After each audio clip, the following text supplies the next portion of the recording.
Start rolling. திருச்சியைச் சேர்ந்த cheddar மற்றும் தனலட்சுமி ஸ்ரீனிவாசன் ஆகிய 2 மருத்துவக் கல்லூரிகளும் கிட்னி திருட்டில் ஈடுபடுகிறது என்ற தகவல் ஆகஸ்ட் 2025 ஊடகங்களில் வெளிவருகிறது. சுகாதாரத்துறை அமைச்சர் திரு மா சுப்பிரமணியம் அவர்கள் ஒரு விளக்கத்தை கொடுத்தாரு பாருங்க.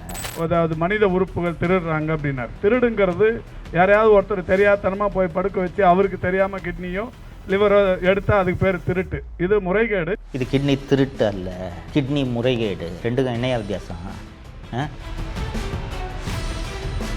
திராவிட முன்னேற்ற கழகத்தின் மணச்சநல்லூர் எம்எல்ஏ கதிரவன், நான் ரோல்ஸ் ராய்ஸ் கார் வாங்கணும்னா ஊரில் இருக்கிற அத்தனை பேரோட கிட்னியை திருடினா தான் முடியும். எங்க அப்பாவோட ரோல்ஸ் ராய்ஸ் காரோட விலை தெரியுமா? அது 14.5 கோடி. 2 லட்ச ரூபான்னு வச்சுக்கிட்டா எப்ப நான் ரோல்ஸ் ராய்ஸ் பண்றது? திருப்பூட்டூர்ல இருக்க எல்லா கிட்னியும் தானமாக பெறுபவர் அந்த கிட்னிக்கு கொடுக்கக்கூடிய தொகை எவ்வளவு தெரியுமா? 80 லட்சம் முதல் 1 கோடி. எஃப்ஐஆர் போடுறது தானே, ஆனால் தமிழக அரசு எஃப்ஐஆர் போடவில்லை. தமிழகத்தை காப்போம்